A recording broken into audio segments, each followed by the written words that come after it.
Welcome back. This time we're talking about Star Trek, the 2009 film directed by JJ Abrams, which rebooted the venerable Star Trek franchise and set us on a path that took us through Star Trek Into Darkness and, in a few days, Star Trek Beyond. Now, before I get any further, let me say right up, this video is going to include spoilers for Star Trek. So if you haven't seen the movie, go watch it and then come back and watch this video. I originally reviewed this movie back in 2009 in print, and instead of just kind of rehashing that review, I rewatched it, took a lot of notes, and this is going to be a much more in-depth look at the things I liked about it, the things I didn't, and a few things that sort of became trends that were kind of born in this film, and you can see in subsequent JJ Abrams movies, namely Star Trek Into Darkness and even Star Wars: The Force Awakens. Although I'm just going to kind of mention those things, I'm not going to get into any detail about those movies. This review is about Star Trek, the 2009 reboot. Now I have to say, in an era that's filled with remakes, reboots, rehashes, whatever, this is a reboot that's actually quite good. This was a very enjoyable film. And I'm going to mention a number of things that I had issues with, but none of them were big enough to detract from the fact that this is a really fun and enjoyable movie, and actually a really good Star Trek movie. And with Star Trek Beyond only a few days away from its release, I really wanted to go back and rewatch Star Trek and Star Trek Into Darkness. It's been a few years, pretty much since Star Trek Into Darkness came out, and I rewatched Star Trek at that time, that I've seen either of these movies. I really enjoyed Star Trek. I enjoyed much less so Star Trek Into Darkness, but I'll be doing a video on that in the next day or two as we get ready for Star Trek Beyond. Now, as I've already said, I really enjoyed Star Trek when it came out. I came into it as a Star Trek fan, as someone who watched most of the series, watched all of the movies, and came in with a critical eye and still enjoyed it. And a lot of that, in addition to it being a very well-produced film, well-directed film, is the fact that they nailed the casting. You had these actors that had to come in and assume roles that have been iconic for, at that time, over 40 years. And they really all lived up to any kind of expectations we could have had in recasting these characters. You have Chris Pine as James Kirk, Zachary Quinto as Spock, Karl Urban as Bones, Zoe Saldana as Uhura, Simon Pegg as Scotty, John Cho as Sulu, and Anton Yelchin as Chekhov. And sadly, we lost him just a few weeks ago in a tragic accident. And it was a little difficult watching him in Star Trek knowing that he had just died. But I do have to credit his performance along with everyone else's. Again, they nail these performances. There's no other way to put it. Before I get into this movie itself, I do want to talk a little bit about the atmosphere in which this movie arrived. It arrived in 2009. The last Star Trek movie to hit theaters was Star Trek Insurrection in 1998. And that was an enjoyable movie. It wasn't a terrible movie, but it was a noticeable step down from First Contact, which was, I think most people agree, was the best of the Next Generation movies. But you could kind of feel with Insurrection that they were beginning to run out of story ideas. And it just, you could tell if they were to make another film with that cast, a cast that I loved, a cast I grew up watching on Star Trek Next Generation, you knew it was most likely going to go downhill. And just as a thought experiment, you could imagine that they made another movie with that cast. It would have probably come out around 2002. They would have given it a generic title like Star Trek Nemesis. They would have probably picked an iconic alien race that hadn't been prominently used in a movie before, say like the Romulans. But because that would have been a little too easy, most likely what they would have done is use that as sort of a bait and switch. It would have actually been about some other species that we've never heard of before. And they've had all these weird plot twists and maybe some cloning and things like that. And it probably would have ended with them doing something incredibly stupid like killing Data. So it's a good thing that they never made another movie after Star Trek Insurrection. So let's just say that that was the case, and now we're 2009 and we've got this reboot. And I give that history because this was a reboot. This was advertised as a reboot of one of the most popular franchises out there, and a franchise that had probably one of the most rabid fan bases of any television or movie series that you could think of. And they're rebooting it with an all-new cast taking over these iconic roles. And what really made this movie work for me as a fan of both movies and Star Trek was the fact that it's not really a reboot. They use time travel to create an alternate timeline in this new movie that they can then use to tell their own news stories in subsequent movies while keeping all of the original canon intact. Everything that happened in the original series, Next Generation, DS9, Voyager, Enterprise, all of the movies, that still exists. This is an alternate timeline that in which they can have their own little play box and tell their own stories. It's the best of both worlds. And what was really great was back in 2009, if you watch the trailers, there were a couple of hints that they might have been going this direction. I remember talking with my friends about the fact that this might be an alternate timeline, but we didn't know. They did not advertise it as that, which was honestly pretty gutsy because, they were risking a fan backlash, and we've seen that happen with other movies, and they let it ride. They're like, you're not going to know this until you watch the movie, and we didn't. We did not know for sure at all that there was going to be this alternate timeline, and that our canon, the canon that we had grown up with, was still intact. So jumping into the story of this movie, I'm assuming that you've seen it already since you're watching a spoiler review, but there's a few things I want to touch on. Basically, we have this villain. He's Nero, played by Eric Bana. He's a Romulan. And he's from a time that fans of Next Generation, DS9, all that would essentially call the near future, because this is set a number of years beyond what any of the television shows covered. Just a few years, so that they could then destroy Romulus in this natural disaster that Spock, played by Leonard Nimoy, was attempting to prevent. And he fails. And the result of this is that Nero and his ship and crew and Spock are sent back in time. And Nero is very upset that his entire planet has been destroyed, including his wife, and he wants revenge. And he wants revenge against Spock. And that is the driving force that sets into motion everything that happens in this new movie. Of course, going into this movie cold, not knowing any of this, we are introduced to this USS Kelvin. And in the opening seconds, comes under attack by this gigantic, odd-looking ship. And the first officer is George Kirk. He's forced to take command of the ship, and in the process of doing so is able to save 800 lives, including the lives of his wife and his newborn son, which is James Kirk.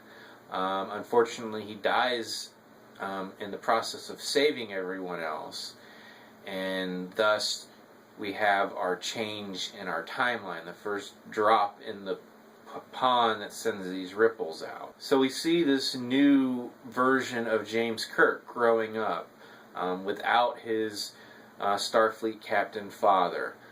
Instead of going on this path to become the iconic captain that we've known for all these years, he's more of a rebellious youth without any real direction.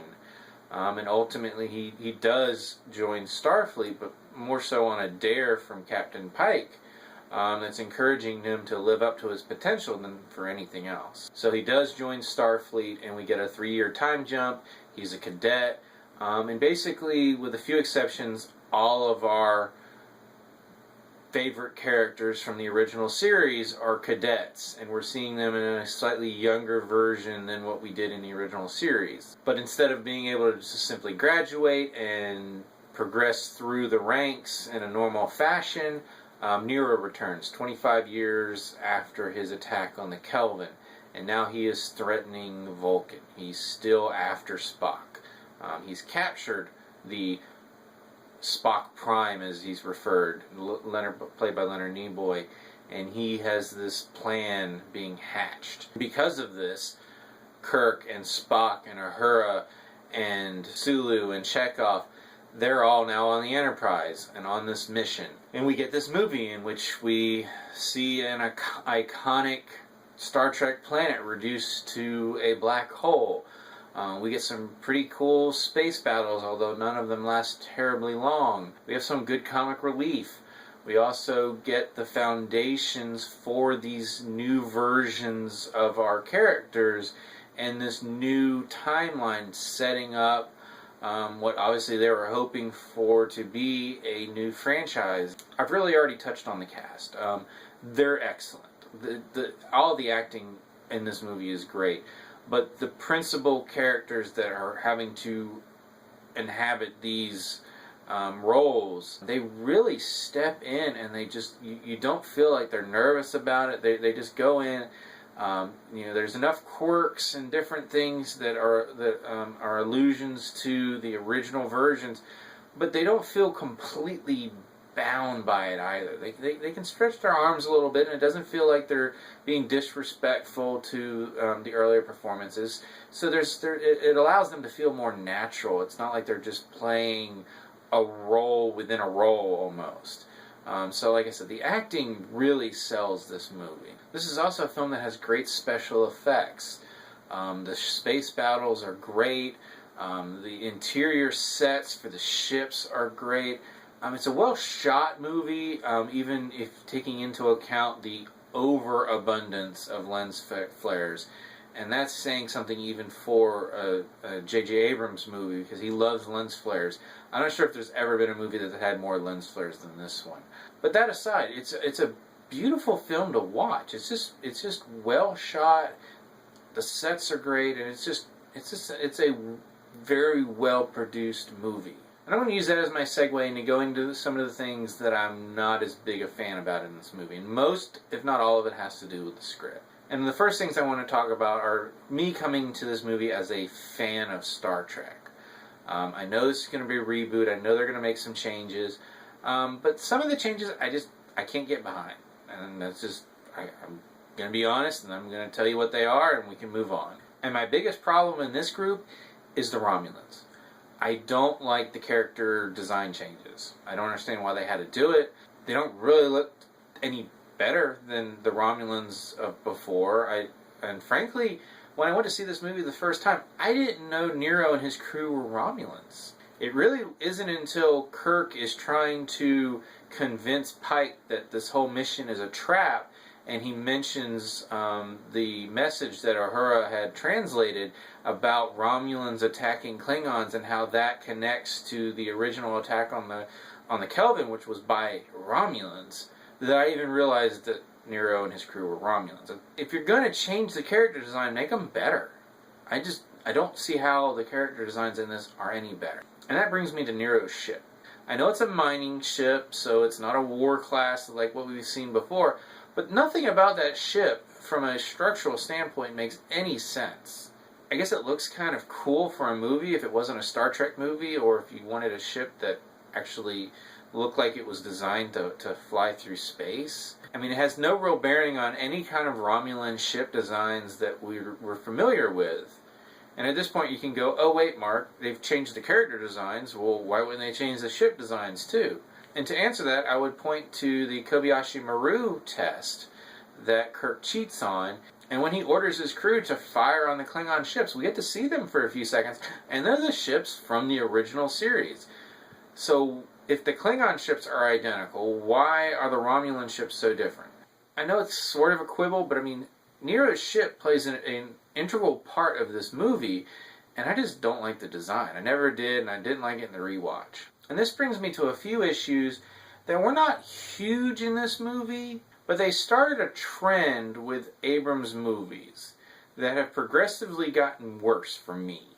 As I said, they're noticeable but forgivable in Star Trek. They're much less so in Star Trek Into Darkness, and became almost overbearing for me personally in Star Wars A Force Awakens. The first being, Abrams seems to have no concept of spatial distances. The example in this movie being when we get to see in the flashback of Spock Prime watching Vulcan be destroyed. And you can see Vulcan in the sky. And there's really no way that Vulcan would be that big in the sky. I know in this case it was done for effect, and I can pretty much forgive it. But again, it's a start of something that becomes much less forgivable in the later movies. Second, we see the beginning of his reliance on coincidences. And I know he didn't write this script, but he did write A Force Awakens, and again, this is something that you see throughout these three movies that I'm discussing in general here. In this case, the most obvious example is when Spock throws Kirk off of the Enterprise. He gets sent to this planet, and not only is this planet just happened to be where Nero put Spock Prime, but Kirk lands a few hundred feet away from where Spock is hiding out. It's a coincidence that is necessary to further the plot, and in this case I can mostly forgive it. But as I said, this is something again that gets much more noticeable and much worse in Abrams' later movies. And the third thing in this category is something that's less probably to do with Abrams, but more to do with screenwriters Roberto Orci and Alex Kurtzman. But since this is again something that crops up in Star Trek Into Darkness, I wanted to mention it here. And that's their tendency, it seems, to write themselves into a corner and then create some kind of technology to get them out of that corner. And in doing so, they create a technology that essentially breaks the system. I would compare it to like first-person shooters where you have one class type or one character that's just so overclassed that if you play that person, they're always going to win. And in this case, that is transwarp beaming. This is something that has never previously existed in any incarnation of Star Trek. If you can beam to ships that are in warp, you can beam across solar systems. We see it abused ultimately in Star Trek Into Darkness. And speaking of that movie, there's something that happens near the end of that movie where there's a new technology that, if you think about it, completely breaks the system, because why would you not use that? It's like transwarp beaming. Why would you send a ship somewhere when you can go basically anywhere you want to instantaneously? Moving on to some other issues, I feel like I'm kind of dumping on this movie, especially considering I keep repeating myself that I actually did enjoy it a lot. But I did want to mention some things, and I would be remiss if I did not mention the destruction of Vulcan. And I'm not saying this is a negative or a positive for this movie, but this is definitely the oh my god moment of this film, where they have destroyed one of the most iconic planets of the Star Trek universe. And not only that, but they killed 6 billion people in the process. From a storytelling standpoint, it makes a lot of sense, because they're trying to set up this new timeline as radically different, or at least different enough that they can go and do their own movies later on and not feel completely trapped by a set canon. So the destruction of Vulcan is definitely something that's going to give them freedom to enjoy later on. That being said, within the movie, watching it, knowing that 6 billion people just died, I mean, that's obviously a downer. And it's just something where it was kind of hard to get back into the fun adventure side of this movie for a while, because it's sort of like, wow, 6 billion people just died. So that's just something where you have to kind of let that sink in for a little while before you can really get going and enjoy the action adventure side of the film. And finally, one last thing. Truly, this is the last thing. And I don't want to nitpick movies. There's channels out there that do that. Good for them. That's not really what I'm into. But there is one major plot hole that I did want to mention since I get to talk about spoilers in this video. And that is the fact that Nero shows up above Earth to start the drill just moments before the Enterprise arrives at Titan to begin their plan to stop them. I don't know what happened to that missing time. We know Nero leaves the Vulcan system shortly after Spock rescues his father and the other members of the High Council, because we know they're heading towards Earth. And then we have this whole fight between Kirk and Spock about what to do. Kirk gets sent to this planet, meets Spock Prime. They have to walk, I think it's 16 kilometers to the base. Scotty's got to set up the transwarp beam. Kirk has to get into his fight with Spock, take over the ship, and then set a course back to Earth. And they still get there just moments after Nero. So it's not explained what Nero was doing, why he was waiting. Maybe they're trying to repair the drill, but I'm sure they could have been doing that on the way. It doesn't make that. That's the major plot hole that I just can't get around. It just, when I rewatched it, I'm like, this doesn't make sense. So I've said a lot about this movie. This video is probably going to be way too long. I hope you're still watching. If you are, thank you. I've hoped you've enjoyed it. And I have to repeat myself one more time because it really does feel like I've been dumping on this movie. I really enjoyed Star Trek. It has its flaws, but none of them are big enough that I can't ignore and just simply enjoy this movie. It's fun, it's well made, got a great cast, and truly a good Star Trek movie. So with that, I'm going to end there. I would like to know what you think about Star Trek, as well as anything that I've mentioned in this video, what you agree with, what you don't. Please let me know in the comments below. As always, you can subscribe to my channel, check out some of my other reviews, and pretty soon I'll have a video up for Star Trek Into Darkness, and in a few days after that, hopefully I'll have one up for Star Trek Beyond. But until then, I'll see you at the movies.